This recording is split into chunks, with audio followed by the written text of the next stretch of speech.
जय हिंद साथियों, मैं डॉक्टर हृदय चौधरी। आप सभी का स्वागत है मेरे यूट्यूब चैनल पर। परीक्षा की तैयारी करने वाले सभी अभ्यर्थियों को टीजीटी, पीजीटी और पीआरटी परीक्षा के लिए निम्नलिखित सामान्य ज्ञान प्रश्नों को पढ़ने की अत्यधिक अनुशंसा की जाती है। ये प्रश्न पत्र उन्हें महत्वपूर्ण विषयों पर अपने सामान्य ज्ञान का विस्तार करने और परीक्षाओं में महत्वपूर्ण अंक प्राप्त करने में मदद करेंगे।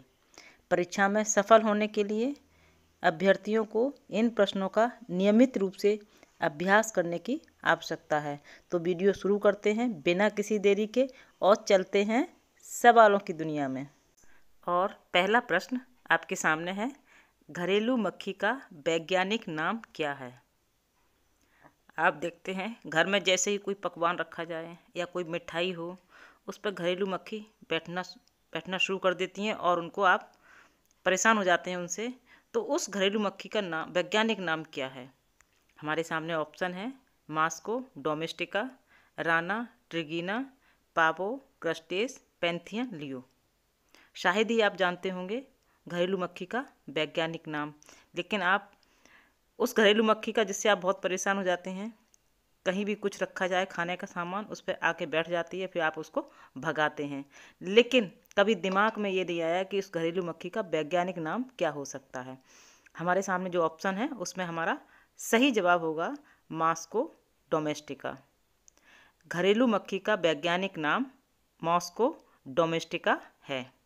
अब आप कभी नहीं भूलेंगे, जब भी कोई मिठाई रखेंगे और जैसे ही मक्खी बैठना शुरू कर देगी, आपको घरेलू मक्खी का वैज्ञानिक नाम याद आ जाएगा, मास्को डोमेस्टिका।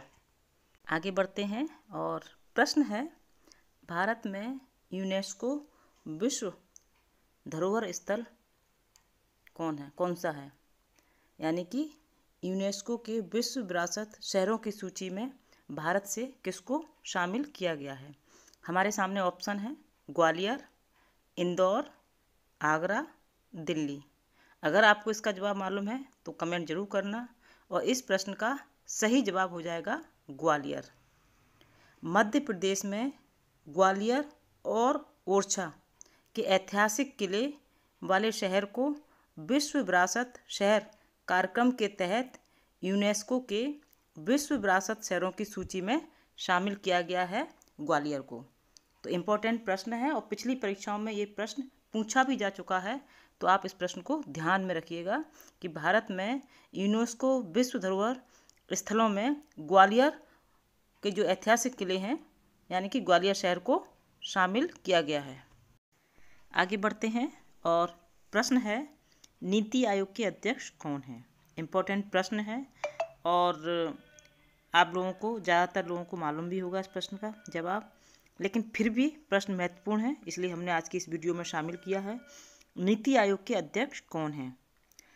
अमिताभ कांता, नरेंद्र मोदी, रामनाथ कोविंद और अभिषेक पुरी।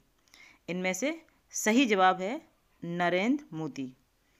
नीति आयोग के अध्यक्ष देश के प्रधानमंत्री नरेंद्र मोदी हैं। और स्पष्ट करते हैं, नीति आयोग के जो उपाध्यक्ष हैं वो हैं डॉक्टर राजीव कुमार और सीईओ हैं श्री अमिताभ कांत। अमिताभ कांत उसके सीईओ हैं और जो उसके उपाध्यक्ष हैं वो हैं डॉक्टर राजीव कुमार, और नीति आयोग के अध्यक्ष नरेंद्र मोदी जी हैं। आपका प्रश्न आपके सामने है, यकृत द्वारा उत्पादित पित्त कहाँ संग्रहित होता है? यकृत में जो पित्त उत्पादित होता है वो कहाँ पर इकट्ठा होता है, इसकी जानकारी हमें होनी चाहिए, क्योंकि ये अवेयरनेस भी बहुत ज़रूरी है। हमारे पता नहीं कब किसको क्या डिसीज़ हो जाए, अगर हमें ये जानकारी होती है तो हम पहले से जागरूक रहते हैं और सबको इसकी जानकारी होनी चाहिए। यकृत द्वारा उत्पादित पित्त कहाँ संग्रहित होता है? ऑप्शन है आंत, पित्ताशय, गुदा और गुर्दे। अगर आपको इसका सही जवाब मालूम है तो कमेंट करके जवाब अवश्य देना। और इस प्रश्न का सही जवाब हो जाएगा पित्ताशय। और इसको और स्पष्ट करते हैं, यकृत द्वारा उत्पादित पित्त पित्ताशय में जमा होता है, यानी कि संग्रहित होता है। पित्त यकृत द्वारा उत्पादित एक तरल पदार्थ है। पित्त क्या है? एक तरल पदार्थ है जो छोटी आंत में लिपिड के पाचन में मदद करता है।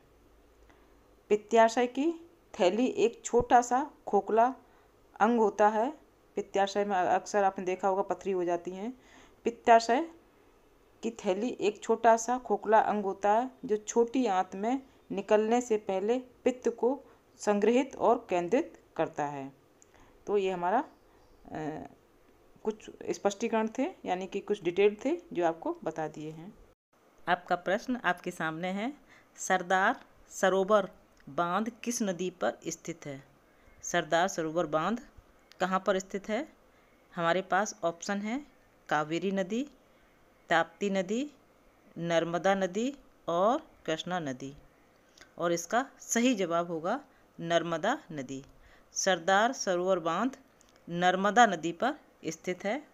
थोड़ा स्पष्ट करते हैं। सरदार सरोवर बांध गुजरात के नवगाम के पास केवड़िया में नर्मदा नदी पर बना एक कंक्रीट ग्रेविटी बांध है और भारत का सबसे ऊंचा बांध टिहरी बांध है, आप लोगों ने सुना होगा, जो कि भगीरथी नदी पर बना है। सबसे ऊंचा बांध भारत का टिहरी बांध जो भगीरथी नदी बना हुआ है, और सरदार सरोवर बांध नर्मदा नदी पर स्थित है।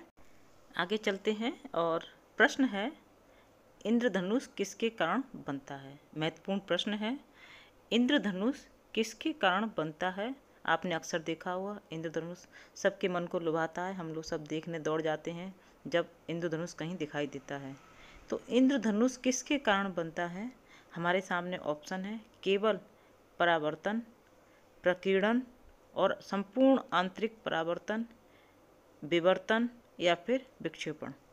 ये 4 ऑप्शन हैं और इसमें सही जवाब है प्रकीर्णन और संपूर्ण आंतरिक परावर्तन। इंद्रधनुष प्रकीर्णन और संपूर्ण आंतरिक परावर्तन के कारण बनता है। थोड़ा और स्पष्ट कर देते हैं इस प्रश्न को। सफ़ेद प्रकाश अपने 7 घटकों में बिखरने पर अपवर्तन और पूर्ण आंतरिक परावर्तन से गुजरता है। सफ़ेद प्रकाश, वाइट प्रकाश अपने 7 घटकों में बिखरने पर अपवर्तन और संपूर्ण आंतरिक परावर्तन से गुजरता है, जिसके परिणाम स्वरूप इंद्रधनुष का निर्माण होता है, यानी कि इंद्रधनुष बनता है। आपका प्रश्न आपके सामने है। मोहम्मद बिन कासिम ने किस वर्ष सिंध पर विजय प्राप्त की थी? यह सिंध विजय के बाद ही भारत में अरब आक्रमण की नींव रखी गई थी। तो ये तिथि हमेशा ज़हन में रहती है। हमारे सामने ऑप्शन है 812 ईस्वी में, 912 ईस्वी में, 711 ईस्वी में और 910 ईस्वी में। इसका राइट आंसर हो जाएगा 711 ईस्वी में। 711 ईस्वी में अरब जनरल मोहम्मद बिन कासिम ने सिंध प्रांत पर विजय प्राप्त की और ये भारत में पहली अरब विजय थी जिसने भारत में अरब आक्रमण की नींव रखी। वह अपने तीसरे प्रयास में, यानी कि मोहम्मद बिन कासिम अपने तीसरे प्रयास में सिंध पर विजय प्राप्त करने में सफल रहा और उस समय सिंध के राजा दाहिर को हराया था। सिंध के राजा दाहिर थे जिसको मोहम्मद बिन कासिम ने हराया था। यह भारत पर आक्रमण करने वाला पहला मुस्लिम था और खलीफा का सेनापति था। आगे चलते हैं और प्रश्न है पोलियो का नैमित्तिक जीव क्या है? इम्पोर्टेंट प्रश्न है, पिछली परीक्षाओं में कई बार पूछा जा चुका है। पोलियो का नैमित्तिक जीव क्या है? ऑप्शन है कीड़ा, बैक्टीरिया, कवक या फिर वायरस। ये 4 ऑप्शन है। अगर आपको जवाब मालूम है तो कमेंट अवश्य करना और इस प्रश्न का सही जवाब हो जाएगा वायरस। पोलियो वायरस के कारण होता है।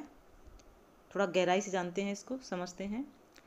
ये मतलब प्रश्न के साथ साथ जागरूकता भी होनी बहुत ज़रूरी है। सभी को इस प्रश्न के बारे में जानना चाहिए।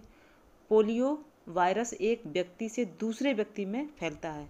पोलियो वायरस एक व्यक्ति से दूसरे व्यक्ति में फैलता है और संक्रमित व्यक्ति के मस्तिष्क और रीढ़ की हड्डी पर आक्रमण कर सकता है आक्रमण, जिससे पक्षाघात हो सकता है। कहते नहीं पक्षाघात हो गया है, ये तभी होता है।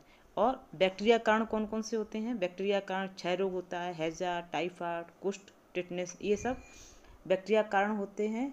और कुछ वायरल जैसे कि चिकन पॉक्स, चेचक, खसरा, एड्स, ये सारे वायरस के कारण होते हैं।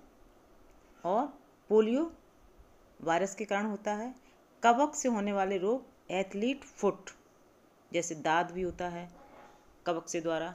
तो ये प्रश्न बहुत इम्पोर्टेंट था, याद रखिएगा।